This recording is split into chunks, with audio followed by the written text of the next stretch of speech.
Welcome to the How to Raise Money podcast for anyone who wants to raise other people's money for a business or property venture. Right now, there has never been more money on the planet, and there has never been more opportunity. This podcast will help you put the two together.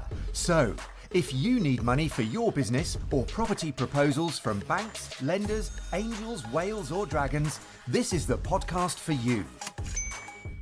Hi, this is Ray McLennan, and I'm here with Nigel T. Best. Morning, Ray. Welcome everyone to the podcast.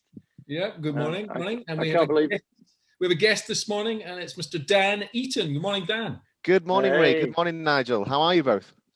Absolutely tickety-boo. Thank you very much. How are you? Excellent. Oh, I'm really good. Thank you. Yeah, really good. Glad to be here as well. So thanks for having me on.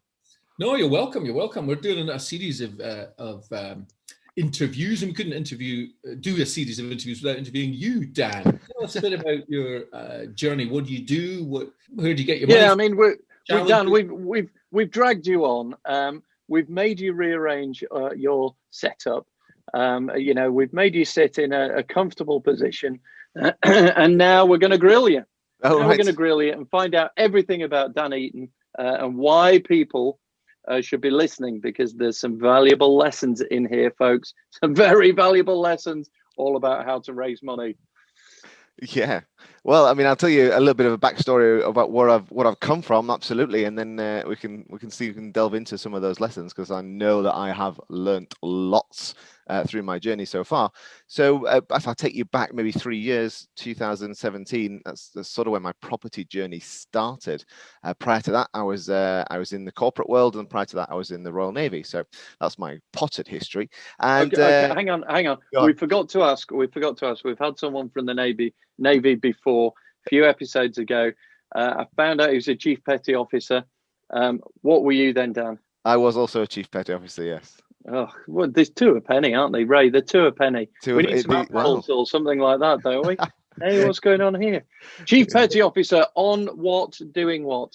On various platforms, doing various jobs, to be honest, Nigel. So communications was the key, and just basically went wherever I was required. Thank you very much. Go somewhere, and off I went. That's how it worked. And in some ways, that's why I left. When my family turned up, it was no longer the life for me. I think there's a song in there somewhere. It was. Well, when my family turn up. Yeah, that's the one. No. Yeah. you hum it. I'll sing it. No. Got the piano in the background, it's fine. So when they turned up, it was time for me to change roles, to change instead of being sort of going away the time, not spending time with the family, it was time to spend more time at home, with the kids as they were growing up. And so I joined the corporate world thinking I'd spend more time at home with the kids as they were growing up, and it turned out that wasn't the case either. I was a lot of shaking of heads. Yeah, a lot of shaking of heads. Yeah, the only thing is the office doesn't float around on the sea. That's the only thing. No, but they do tend to move around the UK. I see. So I was spending time in various different locations in the UK, and even if I wasn't, I was working late around here, or I was working at home and still not spending time with the kids. Be sort of finishing proposals or bids and sort of shouting them out of the study and all that sort of thing. It's like, well, this is not exactly what I was supposed to be doing. But I didn't realize at the time. Didn't realize it just because it became normal. My wife as well. She was in there. She left, and she was working for the NHS. And I think this year we have again been reminded how valuable the NHS are and the people who work there. But it does take its toll. It's going to take its toll on a lot of people this year. It takes a toll on a lot of people every year. And unfortunately, in 2017, my wife was one of the persons who had, the weight of everything and no goodness.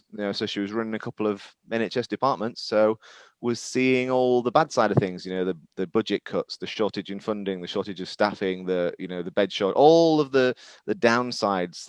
She was seeing all that and trying to solve those problems, which was, in some ways unsolvable. And that took its toll. But she battled on through, and she did the best she could. She managed to get promoted, which then brought more and more of that bad stuff with it. She got a new office actually when she got promoted, and unfortunately, the office that she was allocated was basically on a corridor, and at one end of the corridor was a lift, and at the other end of the corridor was the morgue. So not only was she seeing all the bad side of things in the day-to-day running, the only sort of interactions you ever had with anyone was when they were unfortunately wheeling someone who didn't come out of hospital. So that really took its toll. So February 2017, Vicky, my wife's crying in the bathroom about the possibility of facing another day in that environment, and I just said, that's it, just put your notice in, just quit, we'll just figure it all out. So she did. By 10 o'clock, the notice was in. By lunchtime, it was accepted, and then we were like, right, now what? I was only kidding. Yeah. What are you doing? Well, what are you doing? Get there back. was, I'll be honest, there was a moment of like, ooh, I didn't actually think you'd do it, but okay, good. I'm glad you have. We'll now figure this out. Okay, now you figure it out. I said we, but you figure it out. What's your plan now, darling? Yeah, no, that wouldn't go very well with it. Well, that is a really courageous step, and I think that attitude of just do it and we'll figure it out. Sometimes people just do it and then just sit back and never figure things out. So I'm hoping this story goes the right way, or I'll be editing this podcast. Yeah, you'll have to, won't it? Yeah. I think it will. It will. Let's hear. Yeah. Thank you, Daniel. Yeah, goodbye. Yeah. Well, I think you're right there, actually, Nigel. There's a couple of things in that, really. So, I mean, a lot of people would think that's courageous, and as you said, some people would do it and then just not do anything with it and not make it work. But I think a lot of people would think that's courageous because they wouldn't do it. They wouldn't. There's no way I'd do that. But actually, I think one thing I have learned over the last couple of years when I've progressed, on this journey of, well, I don't know, whatever you want to call it, entrepreneurship or self-employment or madness, whatever you want to call it, is sometimes most of the time, actually, the things that you think that you worry about never actually happen. So I mean, Vicky put a notice in. I took a different job. We effectively halved our income, in a very short period of time. So halved, gone. And I think a lot of people will be out there thinking, goodness me, how could I live on half of what I've been living on before? But you just have to make it work. So, we got rid of all the sort of fancy cars we had. We had a boat. That's another story. We had a boat. There's an insight into good ideas at the time scenarios. Someone once said about a boat, you really love a boat twice. When you buy once it, when you buy it, once when you sell it. Yeah, it's so true. Is it? It is. Yeah. I mean, it literally is. A boat is a hole in which you throw money. That's literally what it is. In fact, some people say it stands for "bung on another 1,000," because whatever you think it's going to cost you at least another 1,000. So, but yeah. What was it? A 6-foot rowing boat? What was it? No, it was a 43-foot gin palace, I think is what we used to call them in the Navy. So it was it was a fair whack of boat, but a depreciating asset at the end of the day. So it was never going to go up in value. And I mean, I'll tell you, I've come to terms with my stupidity on this one now. But I'll tell you, the way we bought that boat is we took money out of our house. So we took out an extra part of a mortgage of an appreciating asset to put it in a depreciating asset. I mean, I can say that now because I realized how stupid that is. And I quite happily ask people when I tell that story to shout, "You idiot," at me. That's fine. As I'm sure some of you idiot! You idiot! What are you doing? Why are we listening to this guy? He took money out of an appreciating asset to put it in a depreciating one. Yeah, I'm just Sal, that Christmas present of the boat. No, I don't want it anymore. I don't want it anymore. No, we'll do something else. Yeah. No, it'll be really happy. I just thought I'd better get that message over to my wife, though. We don't want this boat. Yes, we were going for a pedalo. We were going for a deluxe pedalo. I'd still have one. Yeah, I'd still have one. I just wouldn't want to buy it. I think I'd want to lease one. Well, it's good for people listening to this. You can't actually learn from anyone who's never made mistakes. You're going to wait a very long time to find the perfect person. So there's lessons in everything, Yeah, that was a big lesson for me, actually. And it was also good. So when I embarked on the property education side of things, which we'll come into in a minute, a lot of the things that we were talking about in that sense of, assets, depreciations, making sure that your lifestyle's funded by things that are going up in value, that really rang true to me because I'd been doing it the wrong way for so long that I could really see that, that's where I'm going wrong, because I just didn't know any better. But Dan, just on that, you said that you borrowed money against your house, so you had equity in your house. Yes. I'm guessing that was a pretty easy way to raise money, and there weren't too many questions asked as to, what are you going to do with it? When I look back now, because this was what 2015, so not a long time ago. We're not talking like pre-credit crunch where you could just ring up, self-certify and get anything. So I'm told. I wasn't around at that point. This is 2015. We literally went into the bank and said we'd like to take some money out of so we'd like to take on some additional borrowing from our house so we can buy a boat. And they went, okay, fill the forms in. They did some valuations. They did desktop valuation. They sent us the forms. We signed them, and then 100 grand landed in our bank account. It was scarily easily. Yeah, pretty easy stuff, isn't very it? easy, yeah. So I look back now and think, well, actually, that would have been a much better use of money to put it into something like property, which is what we do now. But anyway, that's, like I say, it's the learning curve, isn't it? The learning experience. It's your entry fee. It was my entry fee, yeah. And now, don't get me wrong, we didn't lose masses of money. In fact, what we actually did was we bought and this is again some of the lessons in how it would work. We bought below market value, undervalued asset, because we bought a British boat in France. Now, obviously, the French don't really like, well, anything British. I'm not going to be generalistic. sorry. You said that, Nigel. It's your podcast. Not me. I didn't say that one. I joke, but did you have the Royal Navy insignia all over it? Is that what they didn't like? No, the Royal Navy don't like you doing that, unfortunately. No, probably should. Not proper, as one would say. So but it was. How was this valued? How was this undervalued, and how did you get the value up?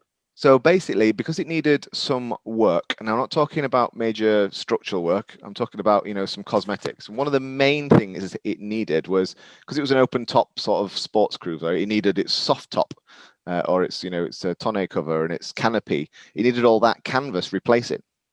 Now, the way that the French would do that is they would go around to the local marina shop who would supply that. They would come out, they would measure it, they would make it all by hand, and they would charge roughly 15 to 20,000 euros for this size of boat, that size of canopy. That's what they would charge for it. But because it was a British boat made just outside Peterborough, actually, it was a Fairline, on the UK websites, you can actually go to the manufacturer who supplied the original covers, and they've got all the templates, and you can actually get the original covers made from the original manufacturer for £2,400. So it was things like that. So, in France, people were looking at it going, well, I'm going to have to spend 15, 20 grand on the covers, so I'll take that off the asking price. Whereas I was going, well, okay, I know that they think I'm going to have to spend 15 grand putting on the covers, but if I just take the asking price down by 15,000 and spend 2 on it, then I've made a bit of money that way. So it's things like that we did. I also did a lot of the labor side of it myself as well, which is where I learnt how I should have been leveraging people rather than doing it myself. So polishing the side, scraping all the anti-foul off and repainting it. And that's again where I realized that this is wrong. I can look back now and go, what was I doing? I was spending all this time. The reason I'd left the Navy was to spend time with the children, and then when I wasn't working, I was under the boat in a boatyard in Bristol because we brought it back from France. To get it ready to flip it on, because we realized it was very expensive to maintain a boat that we never really used. So it was all wrong, and I learned so much through it that I can now apply in other businesses. So, but yeah, 2017, all that changed. There was a day where I had to hand in my my V8 sports cars. I had to hand in the boat. It all just went in one day. It was just it was pretty ropey. But I look back at that and think, well, that was, like you mentioned it, the cost of entry, the cost of learning. And then since then, pretty much everything completely changed because we were spending more time with the kids because we didn't have to take them to a childminders in the morning or childminders after school. Before we were literally getting them up, getting them to the childminders or to nursery. They were spending all day there. We were picking up at the end of the day from the childminders or the nursery where they'd had their tea and everything else, taking them home, putting them to bed, and then repeating the cycle the next day. So it wasn't really what you'd call living. It was just, I suppose, existing or surviving. Yeah, I wonder how many families are in that position, and the lockdown over the last 9 months or so has really made people realize, spending time at home can be a double-edged sword. It can be amazing because you see so much more, but it could also be, God, I actually quite like going to work and leaving all that behind. Yes, yeah. Did I say that out loud? I say that out loud? Sorry. Yeah. There was someone at when I used to work at a corporate world had on their desk, a sign that said literally, "I only come to work so I can get some sleep." That was what they had a sign on their desk about that. So. Dear, oh dear. So you're going back and forward to boatyard. You've got rid of everything. You got rid of the boats. You got rid of the cars, and you've certainly got the motivation to do something next. So what made you choose the route that you've chosen now? Because there could have been many other routes you could have chosen. I'm sure you probably considered many options. So how did you pick the one you picked? Well, yeah, interesting story, that one. So literally a really good mate of mine, Craig Phillips, who's in the Navy, he basically rang me up one day via a friend and said, "You've always wanted to get in property, Dan," because he remembers the time when we were in the Navy together and we're watching, Homes Under the Hammer at Stand Easy. And Stand Easy is like morning break, 10:30, 10 to 10:30, coffee and if you're in Plymouth or generally you'd have a pasty as well. so that's generally what a Stand Easy would be. And you'd watch what was ever on telly, and it was generally like Homes Under the Hammer. I think this is back in the day when you only had 5 channels, so it was Homes Under the Hammer was back then, so it was fine. Trying to explain my kids that the moment they only had 5 channels was just not what they thought. They just don't understand that. But so he just said, "Do you want to come to this property event?" And I did. September 2017.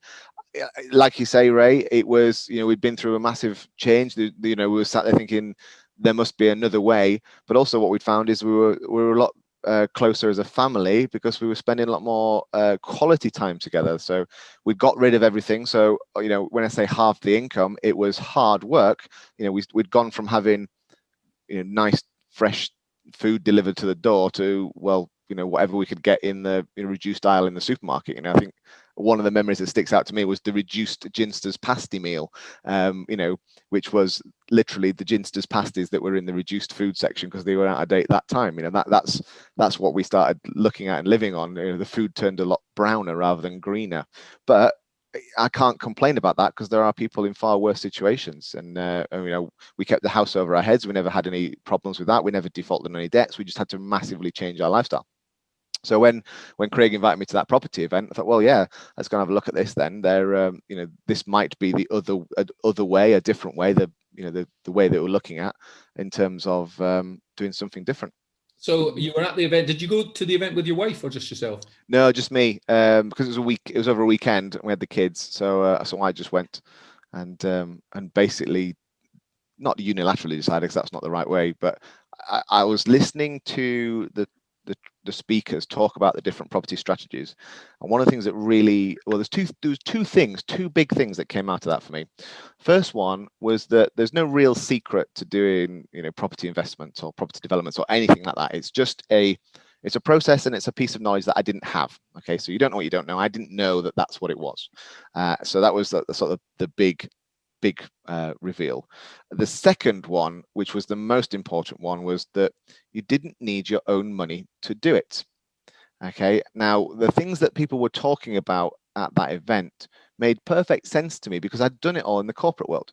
So when I was in that corporate world, I was working with big companies doing deals with other big companies. So literally we were talking about, contracts, we were talking about agreements, we were talking about literally 2 parties just agreeing to some terms and then some solicitors drawing up some paperwork, then someone signs it, which is exactly the same as any property strategy that you are thinking of potentially doing. It is literally 2 people, whether a buyer and a seller, just agreeing to do something and then some solicitors drawing up some contracts, not necessarily originally as intended or as quickly as you'd like or for the price that you'd want, but we'll come on to that another time.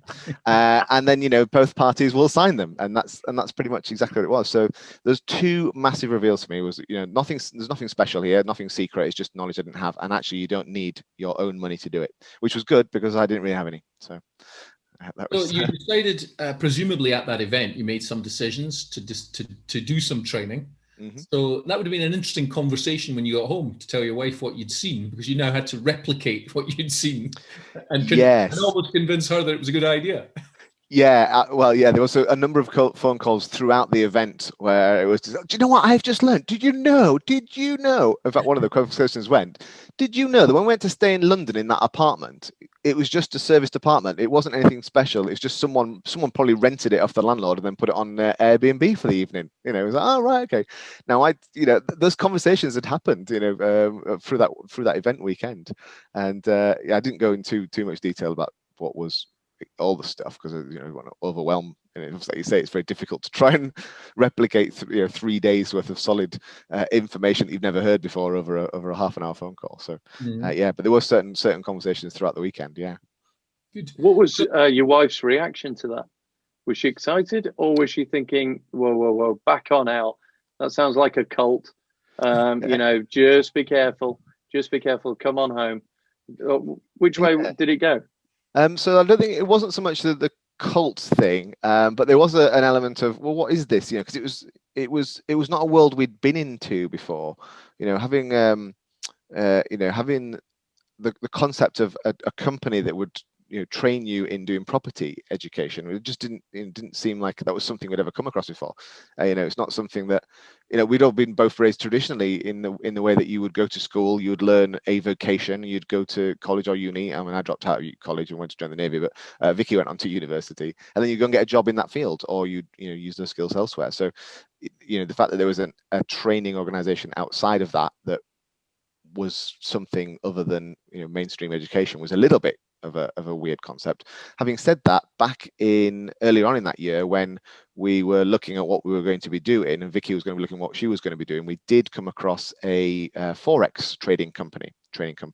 So we went and listened to one of their seminars, and Vicky went and did one of their sort of discovery events, taster events, and a training day. So the concept of other education had sort of started to land, but we've still not really grasped the concept of it being a thing. Yeah, and I'm guessing if your circumstances hadn't changed, you would never have been looking in this direction either. You'd have kept on walking by, looking for the traditional solution. So yeah, I suspect we'd probably be divorced by now. I think that's what that was what would have happened. We'd have divorced, miserable, and I'd be living in a 1-bedroom flat somewhere, following my corporate career around, I suspect. And it was all from a recommendation. Yes. What strategy did you decide upon then when you left? Because there are many of them. We need to go into them in detail, but there are a number, and one is usually people get drawn to one or another. Which one were you drawn to, and why? So I started with what's known as serviced accommodation, which is literally providing short-term accommodation out of residential property. And the reason I went and chose that strategy was a couple of reasons, really. So firstly, the trainer at the event, Kevin Panescus, who was talking about the serviced accommodation, he was in the army. And I joke about this because I have a bit of banter with Kevin now, so we're really good friends, well, if he was in the army and could be successful in property and in life, well, then, I was in the Navy, so clearly I could do it. So there was definitely an element of that. Excuse me, I resemble that. I was in the army as well. Well, there you go, you see. So that's a prime example. You're a living example, Ray, of how anyone can do this because you can. So if you're in the army. And an officer. Kevin was only a senior. Yes, he was only a senior warrant officer. He was a warrant officer, wasn't he? Yeah. So yeah, he could do it. Bloody hell. Yeah, well, so I joke with him about that one. But the other thing that drew me to that strategy was I'd stayed in those units, as I mentioned on the phone calls to Vicky, we'd stayed in them as a family when we maybe visited London. I'd stayed in them when I was working away from home and just different places around the country. I understood the concept from a user's point of view. So it just made sense that was one of the things that we'd look to do to start with. The other side of it, the more practical side of it, is we live in Cheltenham. Capital values in Cheltenham are quite high. We didn't have any money, and although I'd grasped the concepts, like I said at that event, of not needing my own money, needing other people's money, I wasn't sure at that point how it was going to work in terms of other people's money because I didn't think I knew the network. So we pumped on that as a starter, built that service accommodation company up, still got it today, still runs. My wife runs a lot of it now, actually. Vicky runs a lot, and the teams. So it's not like she's sat 24 hours a day running service departments. But we've got a couple of teams, we've got call centers, we've got some VAs, we've got a lot of outsourced stuff. So that still runs in the background. But that was where we started. That got me out of the day job.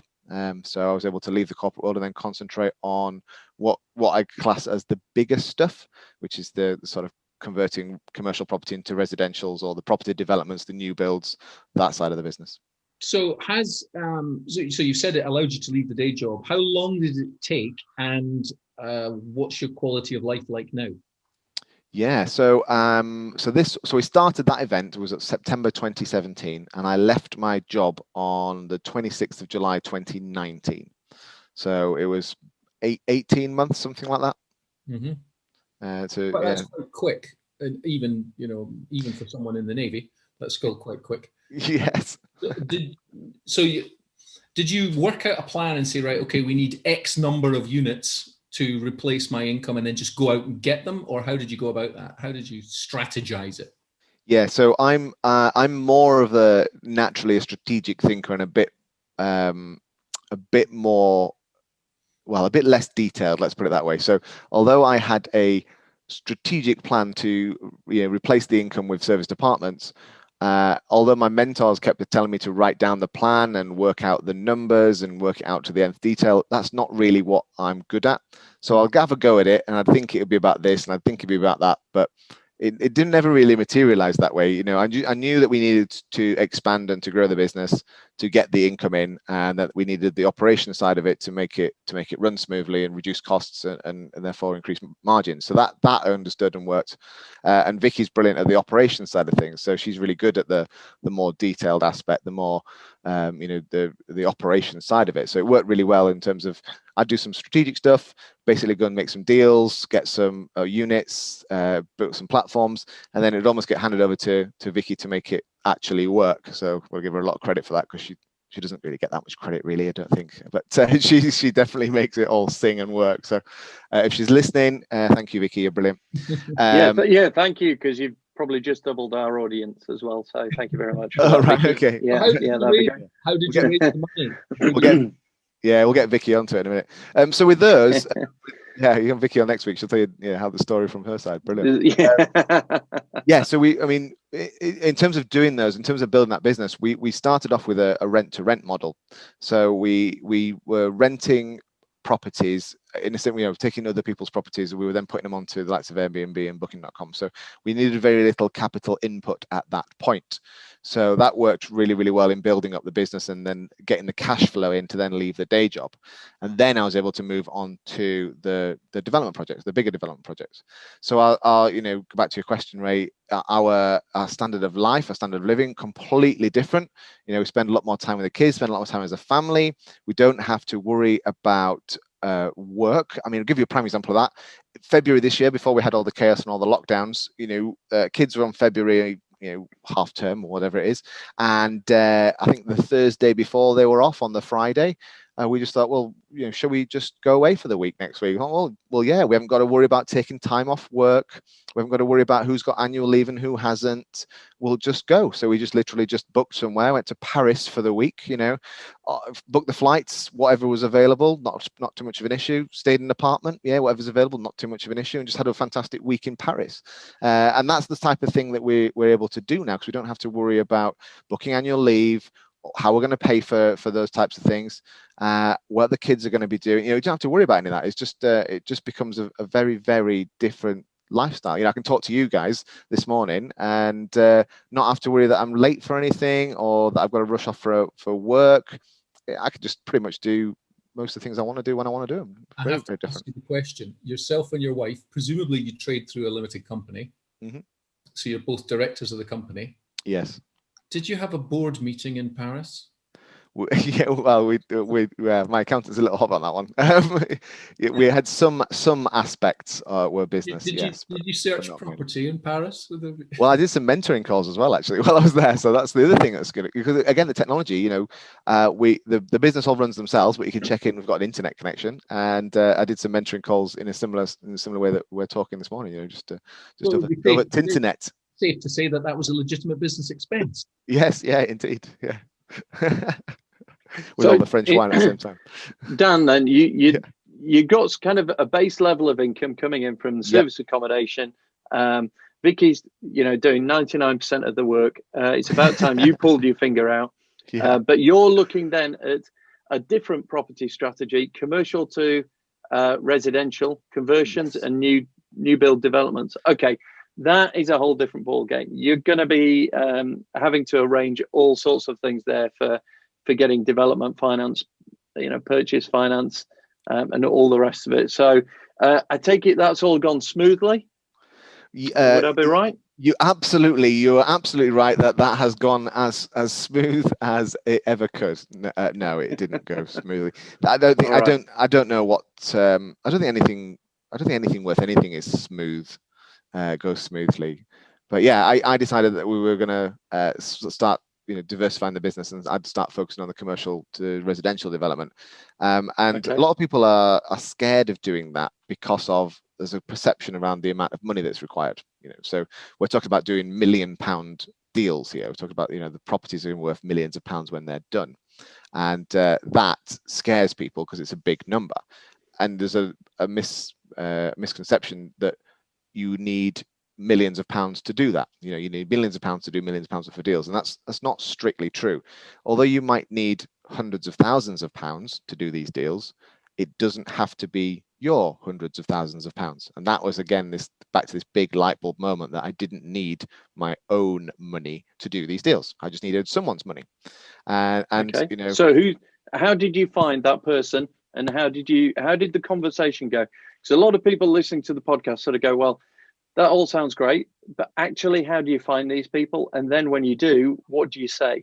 Because if you come in from a background of no experience, the biggest doubt in people's mind is always, I'm not worthy. No one will believe in me. I've got no track record. We talk about the crest model and the credibility.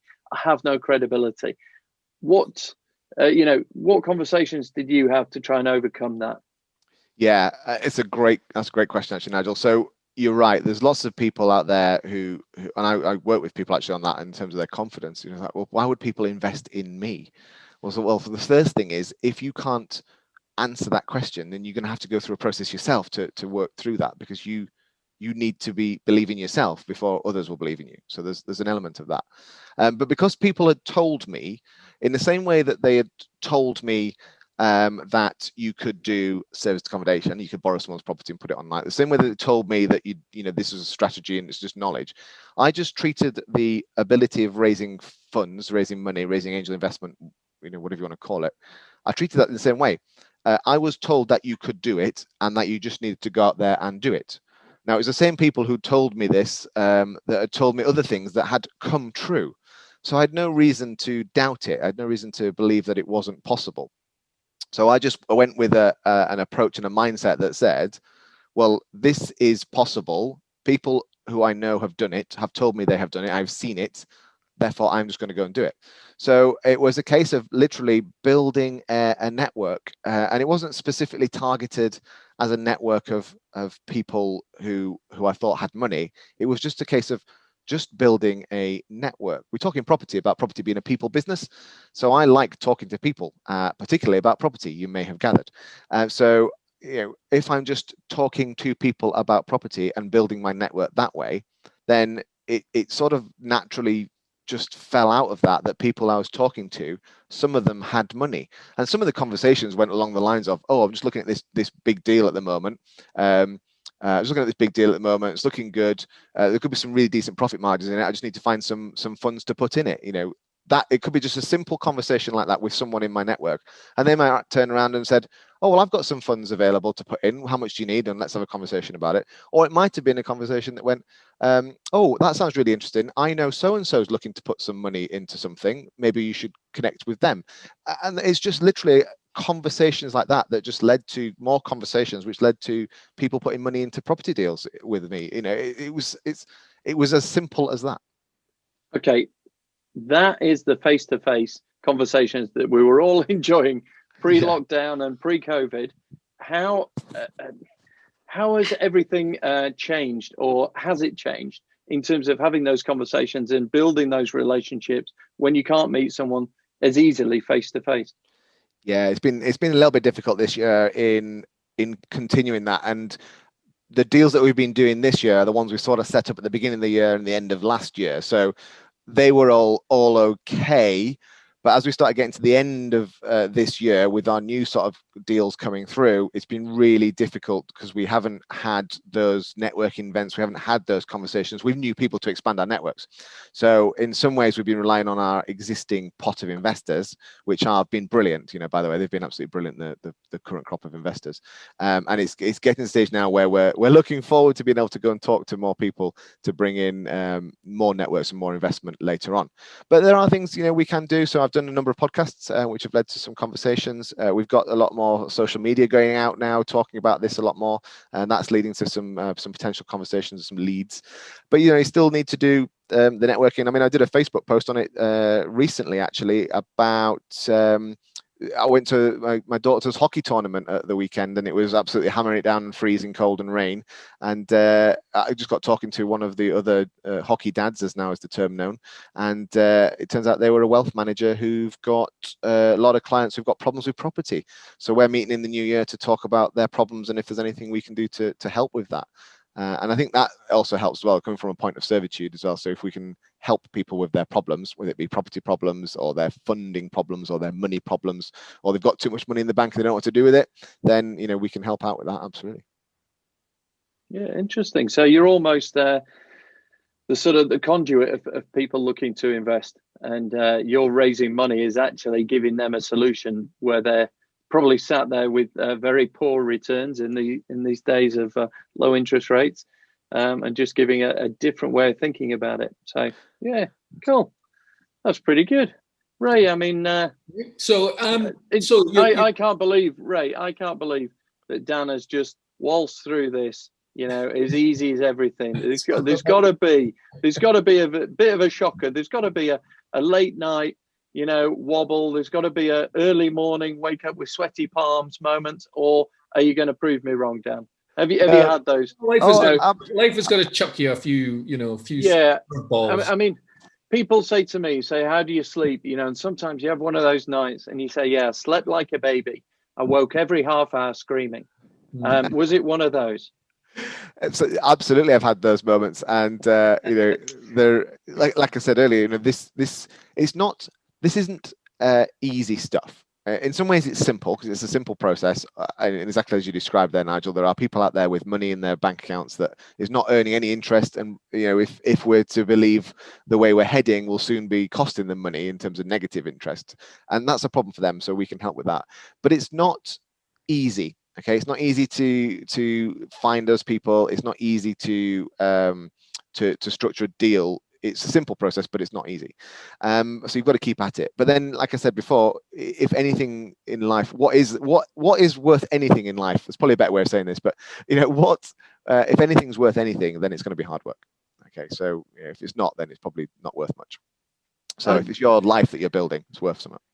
Yeah, and I think there's this theme coming through again, Ray. We've spoken about it before, but people from a military background, the fact that obstacles are going to be in your way is to be expected.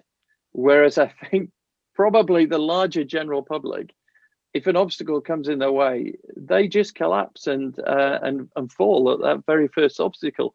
And I think there must be something about that training that goes in that says, this is going to go wrong. That's going to happen. You weren't expecting this, but that's going to blindside you. And your job is to keep a cool head and keep going forward. And, you know, I've asked this question before, Dan. Maybe you can answer it. But what is that training, and how could we teach other people that? Oh yeah, I was actually talking to someone very recently last week about this. I think it's a discipline thing. Not that I'm the most disciplined person in the world, but you know, there's a certain element of institutionalization that happens. So you're in the military. When you're in the military, you are literally the military have got a really good way of doing things, and that is basically they have a process for everything, and the process is designed that the I don't know what's the polite way of putting it. The most stupid person ever could follow that process. That's the way they design their processes mainly. So idiot proof. Idiot proof. Is that what you mean? Yeah. So we have the term noddy guide. That was a term in the Navy. Where's the noddy guide? And it was, the guide of how to do everything. Various different. How do we turn this computer on? Where's the noddy guide? Here's the noddy guide for turning the computer on. And that's the way that they do things. So as part of that military indoctrination, you are literally taught how to do things. You are taught that there is a process. Someone teaches you the process, and then you don't start there thinking in your own mind, do you know what? That's very good. I really like the way I've been taught this. But for me, I think I'll just do it a different way. It just doesn't. You just don't do that. That's not how you are almost taught to think. You are taught to do what the person has taught you to do. Now, that's not to say that we're all a bunch of lemmings and do everything that is said, but you have this baseline of process of instruction. And then what you will do on top of that is you will exercise and you will drill and you will test and you will see what happens, basically. So you will test all those procedures and processes. You will have drills, you will have false emergencies, you will do lots and lots of practice. And you'll do lots of practice in different scenarios and different places to implement those processes, so they become just natural. And then on the side of that, you'll have the sort of the leadership and the management training to help you as you progress up the ranks, train and lead others in those sorts of fields. So you come with that background into this world. Now, I went down the property education route, so I had someone who told me what to do, and then I had the likes of Ray, as a mentor to help me understand, the money side of things. So you just put the two together and just go and do what you're told to do, expecting that you're going to be tested and that all these bumps in the road are just problems to be solved, and you just rely on the process, the instruction that you've got in the background, and your attitude to this is just a bump in the road to be overcome, and you just work on it. And that seems to be, that's definitely how I approach it. It's just a series of problems. They just seem to get bigger as you get bigger deals. I think the military also teaches adaptability. You have to adapt and you have to change, you have to improvise, you've got to resolve the problem. In the teaching and training and the exercises that you go through, you mentioned there are false emergencies. So they do chuck them in and force you to take a step back and then think, okay, well, how can I resolve this? And then there's also an element of perseverance, resilience, because you can't give up. You can't just say, well, I can't resolve it. Imagine turning around to the training staff and saying, well, I don't know how to do this. I can't resolve it. They'd boot you up the arse, Yeah. There'd be someone there who would say, okay, you need to think about it a bit more. What about this? What about this? And then suddenly, ping, hey, I've got it. So yeah, there's a lot of comparisons between the two that's there. So adaptability, resourcefulness, improvising. Can you give us a specific recent? Oh yeah, example? I can. Yeah, recent example of a deal that we were going to be. Well, I mean, this is the way that the year has gone a little bit. So this was a project. It was a care home into 12 flat conversion. Purchase price £1 million. So we agreed to buy that back in January of 2020. In March, we were about to exchange contracts. We had an investor lined up. We had all the funding lined up to buy the building and then convert it into 12 flats. And then I think we were due to exchange on something like the 18th of March, something like that. But our investor was European based, and because of everything that's going on in Europe with COVID, they basically said, look, I think we just need to hold off on this. I'm not sure I can do this with everything that's going on. Obviously, back at that time, there's a lot of fear.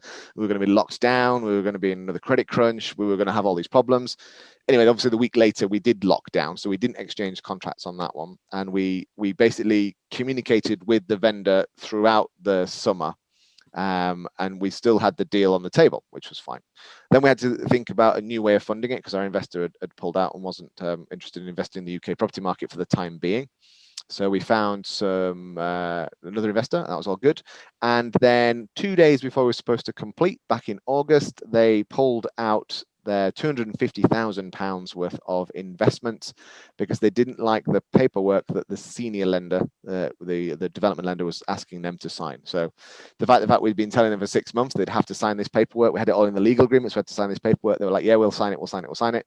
Not a problem at all. And then 2 days before we were supposed to complete, that was it. They pulled out, we're not going to sign it. So 250 grand to find in 2 days.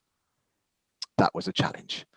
But as you say, improvise, adapt, and overcome. What I did was panic. No, I looking back, I think I handled it fairly well, actually. But there was a moment of like, oh my gosh, how am I going to solve this problem? You know, it's not an insurmountable problem to solve. Some people might sitting out there listening thinking that sounds like a problem that you'd never solve, but it's not an insurmountable problem to solve. What was problematic was the time frame. You know, trying to find 250 grand of fresh investment in that time frame, that was the difficult part. But you know, went out for lunch with some investors. They didn't invest, but they would have done, but they weren't liquid. So went out for lunch with some investors. But and again, you know, these are the things that help build relationships with people. So they are investors who are looking to put money into a deal at a certain time and a certain criteria. So I know that now, so we can work on something for them later on. And just went out for lunch, showed them some of our sites, showed them what we're doing, and then basically got back that evening and sort of hit the phones, hit the messages, asking, you know, telling everyone what had happened basically, and then asking if anyone knew anyone who wanted to help, or could we do this, could we do that? And then sure enough, people said, oh well, I you know, my dad's got 100 grand, he'd be all right to help with that for a bit. So conversations like that happened, and we eventually got the money we needed to get the deal over the line. Not within the 2 days, it was about a week later in the end, but thankfully it wasn't the money holding up the problem. The solicitors had found something to disagree on. I suspect one party hadn't met their quota for the rates that they'd quoted, so they found some problems to drag that out for a week for, which bought us a little bit of time in the end, but it bought us a bit of time to get the money in, and we managed to get that money together. So yeah, improvise, adapt, and overcome. That's what we had to do there. And we did. And I think it's the old adage, ask and ye shall receive. I don't think enough people probably ask the question. No, it's funny. We've still got this funny society thing, haven't we? That we're brought up not to really talk about money. You know, so if you've got money, you don't talk about it, and if you want money, you don't talk about it, because you've almost brought up to, oh well, you don't want to be asking for handouts. You know, you should be saving up your money for it. But it's that's not the right mindset if you're going to be doing these type of deals. It's not the way that the corporate world works. It's not the way that the banking world works. It's not those who are wealthy. It's not the way that they work. It's the way that I suppose society makes a certain proportion work so that they can go off do their own thing. Well, I think it's it's difficult because obviously social media and the mainstream media and all this do a great job, because whenever you see a competition, they never say, here's a competition, you can win some money and you could purchase some property that will be income producing. They're immediately sort of, and look what you could buy, a car, a boat, go on a holiday. Yeah. It's just all ram, and then all the adverts are all about just buy rubbish things. So yeah, it is constant. I know what you mean. No, when it comes to raising money, the best way to raise money is to use OPM and OPT, other people's money and other people's time, which you seem to be doing a lot of, because you talked about leverage there as well. Mm-hmm. So you've leveraged your wife in the sense that she's now looking after the service accommodation bit. Are you leveraging the other side of it, the commercial conversions? Yeah, so I leverage a lot of that in the same way that actually my investors are leveraging my time. So they're leveraging my time, my network, my experience, my teams. But yeah, leveraging their money, they're leveraging my time. It's a good way of working. Like it's that win-win. But yeah, I've got teams of close, what I class as like a close development team, like a close development management team. So the QS, site agent, project managers, architects, structural engineers, they sort of fit into that core team. And then we will use that team to manage a number of developments. I mean, we've got 3 live sites on the go at the moment, with a 4th one probably coming online in January. And then we've got another one that we've purchased, is ready to go in probably April time. So we've got a bit of a pipeline. We've got some deals coming through. Not all funded yet. Not all the funds are in place, but I'll not worry about that at the moment. We'll figure that out as we go. Improvise, adapt, and overcome that one as we get to them. I think if I worried about everything all the time, I would just implode. But like I said, presumably those teams, you pull them together a bit like a director who's going to make a film. You'd say, right, we're going to make this film, or we're going to develop this property, and then you'd go out and you'd look for the people, or you'd use the core team. Presumably you don't pay all their wages. No, not at all. They're all outsourced. So having come from that corporate world and done a lot of work with outsourcing versus insourcing, I literally outsource everything. So don't employ anyone, but employ the services through their own structures, own companies of lots of people. So I've got that core team, yeah, but they're all, like I say, they're all outsourced. Excellent. Good. All right. Dan, So, what sort of scale are these projects that you've got coming up? Just to give people an idea. Yeah, so we've got this care home to apartments. Yes, that's what else have you got? So that'll be about £2.5 million when it's finished. That'll be quick as well. We'll have that finished by sort of April. So that's the other reason I like the sort of commercial conversion strategy is the speed. So how quick we can do these things. So, you know, take it on in September and then finish by April for 12 apartments. Then obviously sold and then cash back, etc. So that one's 2.5. We've got a 7 to 11 flat conversion. That's the one that's pipeline for April. That's probably a £2 million deal. And then the one we're working on at the moment, getting across the line, is 10 houses on one street. So we're buying 10 houses on one street, and they will be converted into a mixture of houses of multiple occupation, so HMO rooms, flats, which will probably service accommodation, some in there, buy-to-lets, but also a care home we've got a housing association interested in providing affordable housing as well. So we're looking at building them a specific block to their requirements for social housing. That's probably about a £6 million deal, that one. Jolly good. Very good. So from a boat that was like a lead weight to £6 million developments, it's all down to a mindset, taking action, and having those conversations with people. When you put it like that, Nigel, it is. Yeah, it's like I say, it's not easy, but it is fairly simple. It's talk to people, tell them what you do, and help out where you can. Excellent. Very good. All righty. Well, Dan, that's been great. I think the lessons out of that are adapt, improvise, and overcome. I think that's the title for that's the title of your podcast, isn't it? Yeah. Picked right there. And improvise, adapt, and overcome. All right. So that's it from us. Thank you very much to Dan. Thanks for coming on. And thanks for your time, Dan. No problem at all. Thank you very much. And he has been. Hang on. Are we doing an ending here? I wasn't listening to you. I wasn't listening to you then. And then you're gonna edit it all out, so it sounds. Yeah. That's it. Something like that. We normally do. All right. Well, that's it. That's it for How to Raise Money podcast. Thank you for listening. I've been Ray McLennan. I'm still Nigel T. Best. Thank you. I'm Dan Eaton. Thank you very much. I'm going to have to edit this bit. I just wanted to thank you very much for having me on this morning. It's been great fun. So thank you. Oh, it's been great. It's been great. Great to hear. Great to see you pull back the curtain a bit and show people a little bit about what goes on behind the scenes. It's always fascinating reveal, things like that. So thank you, Dan. No problem at all. Thank you very much, Nigel. Appreciate it. Bye. Bye. Okay. That's the official part over. Although just the ending, yeah. Normally, I would switch the recording off at this point, but Nigel likes to keep it running. So we get some extra tidbits, don't you? You get the outtakes. The outtakes, yeah. I mean, this is where I have to do some nifty editing to replace all the things that Ray says before and after that should have been in the podcast. Yeah, I know what you mean. No, it's good. Yeah, I mean that sounds. Amazing stuff. It's one of those things that I still find that is the biggest thing, and I'm guilty of it. Is someone says just follow these instructions, and I won't do it. I'm one of those people that I think about it too much and think, well, that doesn't make sense. If you did it this way, it'd be much easier. And my wife just goes mad with me because too many times she said, well, especially something like cooking. Well, that's not what it says. Why don't you do what it says? And it's kind of, well, I kind of thought I'd do this. So my pancake mix, I was telling you, Dan, I was making pancakes for the kids this morning. Yeah. Did you use the instructions?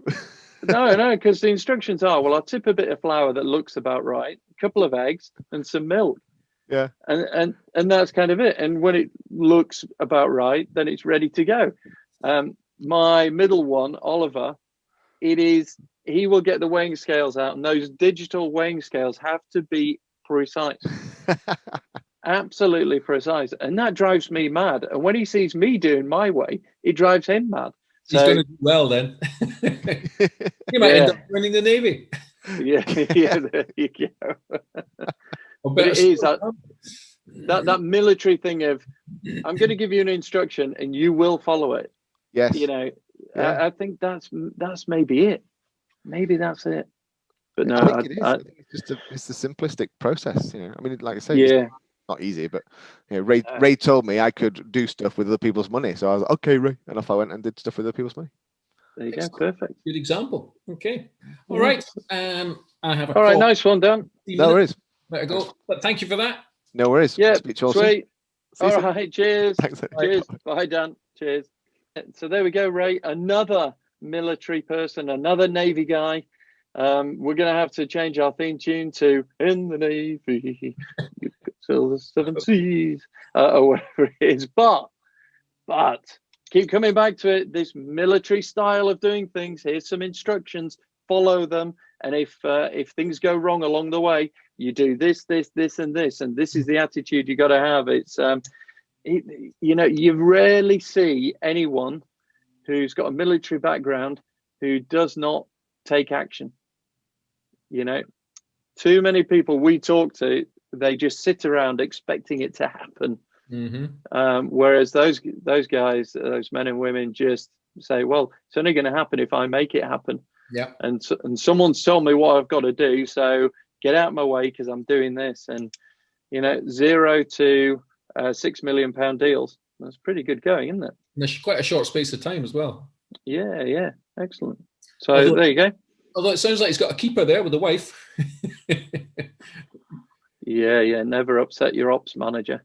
Exactly. She's detailed and she can get it done. That's brilliant. Yeah, and he's just swanning off, having meals, chatting to people. Exactly. Yeah. So, Ray, we're coming up to the end of the year. Next year, we've already done our podcast edition for predictions. Yep. But we'll also, what do you think? Who are we going to go for next? Have we got any big hitters lined up, or are we going to keep those secret and reveal those in the new year? No, we have a few actually. We've got a couple. I'm waiting for them to complete first, because we don't want to talk about we're doing this and we're doing that. We want to be able to say, right, this is what we've just done, and it's done, and the ink is dry. Yeah. That's what I want to wait on. One of the biggest deals we will ever have been involved in should complete in February.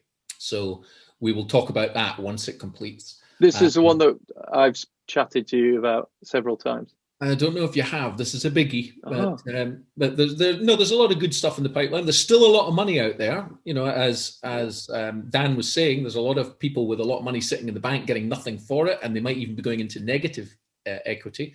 And the construction area, the construction market has not been hit as bad by this whole lockdown. They've still allowed construction workers to carry on. So you've also got a situation where a lot of people in their own homes are extending their homes. They don't want to move, they want to improve, they want to get a house with a garden, and then they'll add something into that garden. So those parts of the property sector, if you like, are booming. There's a couple of companies I know that do garden furniture, or they do garden offices, and they've got 18-month, 2-year waiting lists because of the volume of work, and they're recruiting people as fast as they can. They're developing their factories, they're developing the logistics, so all of that side of things is booming. Yeah, I think as well, one of the biggest money sources is growing all the time. Pension fund money, so SAS pension money, so it's people that are taking out their own pension and putting it into a SAS pension where they administer it themselves. And there's an awful lot of money. I've done it with mine, and my money is out there working at the moment, far better than the fraction of a percent that you would get elsewhere for pension funds. So that's doing it. But I think as well, the changing face of the high street, we've spoken about this, retail, your local high street. So the shop with normally it had kind of space above that was storage, being converted into apartments, retain the shop below, but then you've got these big city retail spaces, the big 100, 200, 500,000 square foot retail premises that are now empty or going to be empty. It's going to be interesting seeing how they get developed, because I think there's going to be a mixed use, broken up, fractured. Well, they are. There are many companies out there who are wanting 500,000 square feet of prime city centre retail space, because nobody's opening stores like that really at the moment. Well, in my hometown of Edinburgh, there's Debenham's store, which is right in the middle of Princess Street, and it overlooks Edinburgh Castle. It's got a fantastic outlook. And just this week, they revealed plans to spend £75 million to develop that out into a hotel, living space, and a rooftop bar, and completely change it. So it's moving away from retail completely. And that's, I mean, you can't. First of many, exactly, but you can't be a rooftop bar in Scotland for all those sunny days that you have, isn't it? You know, it has a fantastic southern outlook looking over the castle. It is a beautiful location. It really is. And hopefully a big umbrella. A big umbrella, and those patio heaters will be those out. Patio heaters, yeah. Or those infrared lamps that cook you from the inside. They'll be. They'll definitely have something. But the other thing they've got in Scotland is a lot of hot air. So there's a lot of hot air there as well, as they sit out chatting away. Oh, no, we're not going down the old Scottish politics route, are we? No, we're not. No, all right. That's all right. So great, Ray. Looking forward to our podcast episodes for 2021. Thank you. Have we got any shout outs on the review side of thing? I've got to say, whilst you're having a quick look for that, I've just got to say thank you everyone who has been listening to the How to Raise Money podcast through 2020. We've had a kind of hit and miss year. Tech has thwarted us on a number of occasions because in my connection, I just couldn't do anything. And obviously we couldn't really meet up and record some episodes. So I'm so pleased that we're both really pleased that you've come back and started listening to us again. Thank you very much. If you are new to the podcast, thank you very much indeed. If you're enjoying it, please share it with a friend or anyone else who's looking to raise some money for property or business ventures in 2021. We've got the book coming out in 2021, so we'll have the website. The links will be in the show notes, so have a look at that. We are putting together some freebies as well, so some quick guides, some interesting guides, some things that help you get kick-started in understanding how you go about raising money. That's all coming out, so have a look in the show notes there. The links will be there. And, it's going to be a fascinating year. And if you stick with us, give us a review, then you might get a shout out. Have we got anything there, Ray? Any reviews? Anyone we should give an honourable mention to? Yeah, we have a few, and five stars. Five out of 5 stars. Fabulous. Great podcast. Thank you very much. To the point, says Peter Singh. Titan says, thank you guys for what you do. Good quality content all the way through, presented in a relaxed, easy manner. A lot of good quality information that goes in there. Terrific podcast from Johnny 5. Really enjoying, full of valuable information and very entertaining too. There you go, Johnny 5. We will end it there. Ray, save some others for the next episode. But there's loads of them anyway. So yeah, on Apple Podcasts, if you give us a review, then we will give you a mention. So what we had, did we have Peter? We had a Titan, and we had a Johnny 5 in there. So hey, everyone, thank you so much. 5 stars. Apple may well have to install a 6th star for us. What do you reckon?